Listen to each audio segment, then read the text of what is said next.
In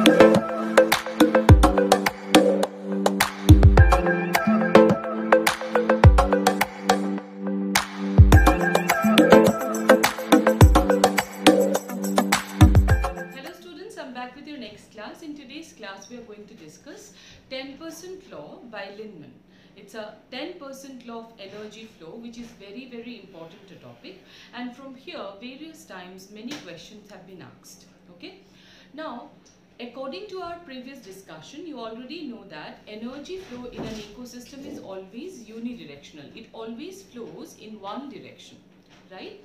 And while the energy flows, as it is constantly getting transferred from one trophic level to another, or it is getting transformed from one form to another, energy will also be lost as it is dissipated in the form of heat, isn't it? So how the energy will flow and exactly how much of energy will be lost every time energy will flow from one trophic level to another, that would become much more clear from this law. Okay, so let's begin. So 10% law of Linnemann, it was proposed by Linnemann in 1942. Okay, so to understand the law, look at this flow diagram so that it becomes more clear to you. See, it is the producers with which the trophic level would begin, isn't it? Because they are directly able to entrap sunlight, and that's why they would be having maximum energy, right? So whatever energy is directly entrapped by the plants or the producers from the sun, that energy, suppose I have taken here to be 1000 kilocalorie. So that is the total amount of energy, or say that is the 100% energy that the plants possess. Okay. Now, according to 10% law, out of the 100% energy that has been entrapped by the plants, 90%. 90% would be used up by the plants themselves for maintaining their life. Say for bodybuilding purpose or for respiratory loss, for any other kind of metabolic reactions, plants themselves will be using up 90% of the total energy that they have entrapped from sun. Okay, so how much will be left? Only 10% will be left. So 10% will be left within themselves, so that when the producers would be eaten up by the herbivore, only that 10% energy will reach out to the next trophic level. So from 1000 kilocalorie, as you can directly see here, only 100 kilocalorie has been received by the herbivore. Okay, only 10% will be taken up, or only 10% of the energy will be passed on to the next trophic level. 90% will be used up by the previous trophic level itself. Understood that? Clear? Now, see, next what would happen? For the herbivores, this 100 kilocalorie itself is their 100% total energy, isn't it? Out of this total energy that they possess, they would also be using up 90% of the total energy. Only 10% will be left within them. Okay, so the same thing is being repeated. They will also use up 90% of the total energy for their purpose, for survival. Alright, only 10% will be installed. Now that 10% will be passed on to the next trophic level, that is carnivore 1. So that's why the carnivore 1, when it eats the herbivore, how much of energy does it receive? Only 10 kilocalorie. Alright. So again, this 10 kilocalorie will be the 100% energy that the carnivore 1 possesses. Right? 10 kilocalorie is the total 100% energy that it possesses. Right? So out of that 100% again, it would be using 90% for its own survival. Only 10% will be left. That will again pass on to the next trophic level, carnivore 2 or the top carnivore. When it eats the carnivore 1, it would be now getting that much of energy, that is 1 kilocalorie. Understood? So while the energy is being passed on unidirectionally, while it is getting passed on from one trophic level to another, every time 90% of the energy that was present in the previous trophic level will be lost. Only 10% will be further moving on to the next trophic level successfully. So this is what is called 10% law. Is that clear? 10% law means whatever total energy is present in a trophic level, out of that 90% will be used up by that organism itself. Only 10% will be left out, which will pass on to the next trophic level. As simple as that. Is that clear? Understood? And that's the very reason why in any ecosystem, if you observe, no food chain will have or contain more than 3 to 5 trophic levels. Okay? More than that, the food chains are, you can say, right, that food chains, it could have trophic levels as many as 10, right, or as many as 8, 7 or something like that. No, food chains always, if you have observed, it will always end by the time it has reached the 5th trophic level. Food chains are mostly 3 to 5 trophic level longer. Why can't it be much more? Why can't the food chains have much more trophic levels? That's because of this reason, you see. By the time the energy has reached the 4th trophic level, is there any energy left to be passed on to the next trophic level? No, right? There is no more energy left. There is no energy left in the 4th trophic level to pass on to the 5th trophic level. So this is why, most of the time food chains would never be more than 5 trophic levels long. More than 5 doesn't exist because of 10% law. Is that clear? Understood properly? So let's read it out once. It's proposed by Linnemann in 1942. At each trophic level, only 10% of the total energy is actually available to the next trophic level, and that is what is 10% law. Alright. Now, thus residual energy decreases drastically within 2 to 3 trophic levels, and as a result, food chains have hardly 3 to 5 trophic levels, not more than that. Food chains would never have more than 5 trophic levels, because by the time energy reaches the 5th trophic level at max, there will be no more energy left to be passed on to the next trophic level. That's it. Is that clear? Next. Respiratory loss gradually increases in successive trophic levels. It is very important. See, it is 20%, 30% and 60% respectively at producers, consumers and top carnivore level. Do remember this. 20%, 30% and 60% respectively for producer, consumer and top carnivore level. Alright. This being the 10% law. Now we have two important terminologies here for you to remember. Just remember it for exam purpose. Sometimes 1 mark questions are asked from here.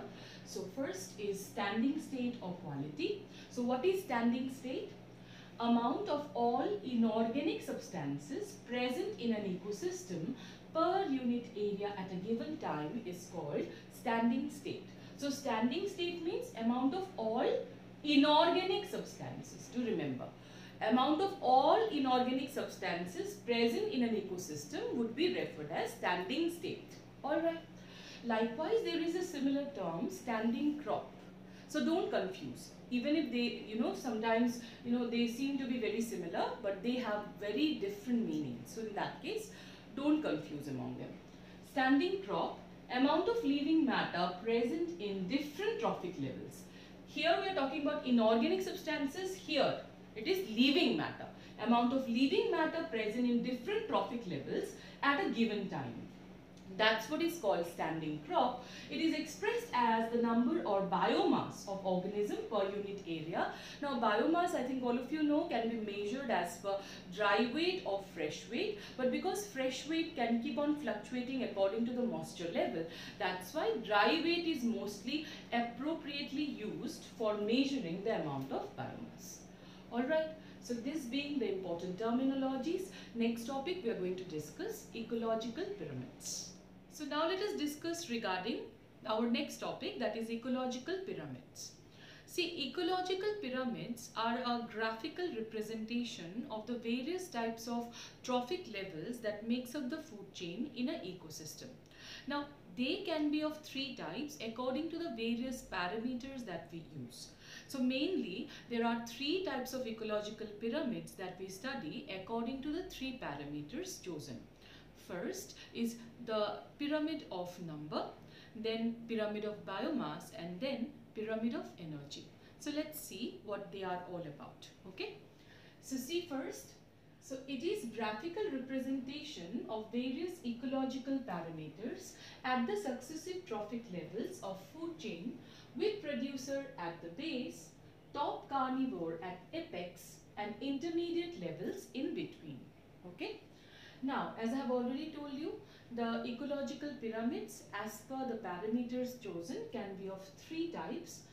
Number, that means ecological pyramid of number, pyramid of biomass, and pyramid of energy. Let us start with pyramid of number. Now, as the name itself suggests, pyramid of number means here we will be mainly graphically representing the number of individuals that makes up a specific trophic level.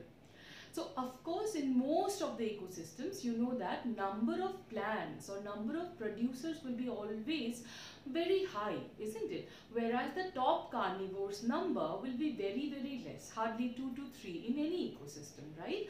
So in that case, the pyramid of number would be gradually reducing, or rather it would be always mostly, it would be upright. Okay, it will be maximum with the producer, and as you move up, it would keep reducing. Of course, there are few exceptions, but otherwise, mostly it would be upright, like this. See, upright pyramid. In most ecosystems, number of producers are maximum, and as energy reduces with every trophic level, so the number of organisms that can be supported also reduces in number. Now, suppose there are 10 plants. The amount of energy that they will be able to entrap from the sun, that would further reduce, right, when it passes on to the next trophic level, to the herbivores. So of course, if the energy is reducing, in that case the number of herbivores also have to be less. Otherwise, the plants won't be able to support if there are too many herbivores present. So, in an ecosystem, for maintaining equilibrium or to remain stable, the number of the herbivores will have to be less than the plants. Only then it is possible for all of the organisms to survive, right? So, in that case, that's why as the energy is reducing with every trophic level, that's why the numbers will also keep on reducing, right? So see here, this being the pyramid, upright pyramid of number, you can see that the length of the bar here signifies the number. The more the number, the more longer will be the bar. So the longest bar is of primary producer. So in that case, primary producer or plants are the maximum. Further, there is a further reduction in the number for the next trophic level, that is primary consumer, that means the herbivores. Then further reduction is being seen in case of SC, that is the secondary carnivore or consumers, and last is top carnivore. That is going to be the least, hardly 2 to 3. So that's why it is going to be the least always. Fine. So pyramid of number is most of the time upright, because in any ecosystem, number of plants will be much more higher in comparison to the rest of the species, in the rest of the organisms present. Alright. Now, next, coming to inverted. It is obviously rare. Okay, there are other types of pyramid of number as well, that is inverted and spindle, but they are very rare exceptions. Alright. Mostly we find upright. Fine. So see here, inverted. Inverted pyramid of number would occur in certain rare cases, like one single tree which houses 100 herbivorous birds, and each bird possesses hundreds of ectoparasites like lice, ticks, etc. in their body. So that would give rise to an inverted pyramid of number. Okay, one tree, 100 birds, 1000 parasites. So in that case it becomes inverted. But this is a very rare exception. Okay. Next, spindle shaped. The pyramid of number can be spindle shaped as well, but then again it is a very exceptional scenario or exceptional case that we take into consideration here. A single tree, 100 of birds, and those hundreds of herbivore birds, they will be eaten up by 1 or 2 hawks of the area. So one tree, 100 herbivorous birds, and 1 or 2 hawks. So likewise, it will be a spindle shaped pyramid of number. Okay. So in that case, what you get to know from here? In any ecosystem, always number of plants will be maximum and top carnivores will be the least. That's why most of the time the pyramid of number will be upright, and in certain special cases it may be inverted or it may be spindle shaped as well. Okay, understood? Next, pyramid of biomass. Now to understand pyramid of biomass, first thing, what is biomass? See, biomass is the amount of living matter at any particular trophic level at a given time. Okay, so it is the amount of living matter that's present in a particular organism. And of course, the amount of biomass will also be mostly found maximum in the producers. Plants will have maximum amount of biomass, and it would further keep reducing as we keep moving towards the top carnivore. So in that case, the pyramid of biomass will also be found to be mostly upright. Alright, so see here, it is usually upright in terrestrial ecosystem. In terrestrial ecosystem, always it will be upright most of the time. So as you can see again, primary producers, maximum biomass. Plants will be producing maximum biomass. Then in that case, the primary consumer or herbivores will be further reducing in biomass. Further, the carnivore one will be further reduced and top carnivore will be the least. Alright, understood this clearly? So this being about the pyramid of biomass, but then pyramid of biomass has an exception. It may be sometimes inverted as well. How? In aquatic ecosystem, pyramid of biomass may be inverted. It may be inverted in case of aquatic ecosystem. How? Now see, in aquatic ecosystems, the chief producers are the phytoplanktons. The phytoplanktons, they may be multiplying at a much faster rate or a rapid rate, but the problem with them is that they have a very short lifespan. So in that case, the zooplanktons, which forms the next trophic level, which feeds upon the phytoplanktons, for them the zooplanktons biomass will be more. Why? Because the zooplanktons, they for them the lifespan being longer, much longer in comparison to phytoplanktons, they will be able to feed upon several generations of phytoplanktons. A single generation of zooplankton can feed upon various generations of phytoplanktons, and while they eat upon a single generation of phytoplanktons, hardly 10% of biomass is passed on. So in that case, in that situation, if you consider, phytoplanktons biomass will be less and zooplanktons will be more. So likewise, if we try to portray a pyramid of biomass in such a situation, you can see that primary producer or phytoplanktons, their biomass production is less. But for primary consumer, say the zooplanktons, their biomass production at a given time will be more. Alright, so this is a very exceptional situation. So do remember, most of the time pyramid of biomass is also going to be upright.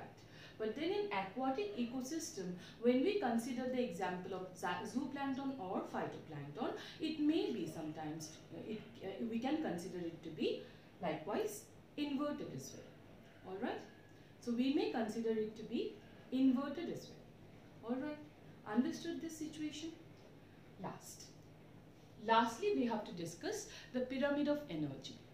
By now, you have very well understood that energy always flows unidirectionally, and while it flows, it will keep on reducing.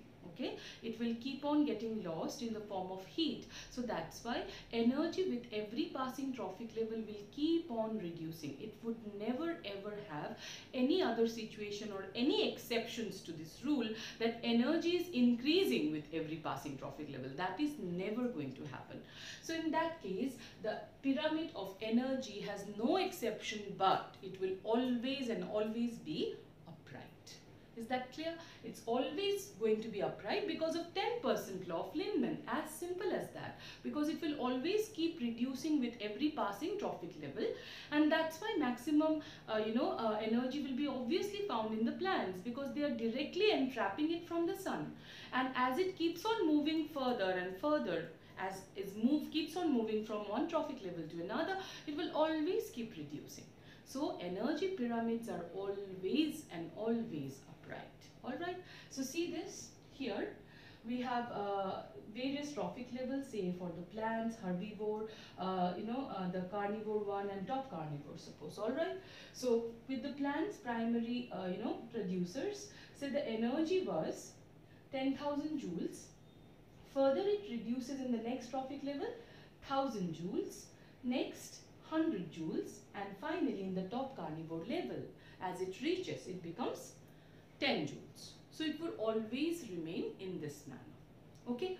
So do remember, always the pyramid of biomass and energy most of the time will be always upright. Exceptions may be there in case of aquatic ecosystem as per pyramid of biomass, but then mostly pyramid of biomass and pyramid of energy will be upright. All right, understood this? So what you have got to know now in a summary is that pyramid of number mostly is upright, but then there can be a possibility of spindle shaped and there can be a possibility of inverted as well. For pyramid of biomass, it is mostly upright. Sometimes it may be inverted as well in aquatic ecosystem. But energy pyramids are always upright. Alright, so with that I complete the class for you today. In the next class we'll start with ecological succession. Thank you.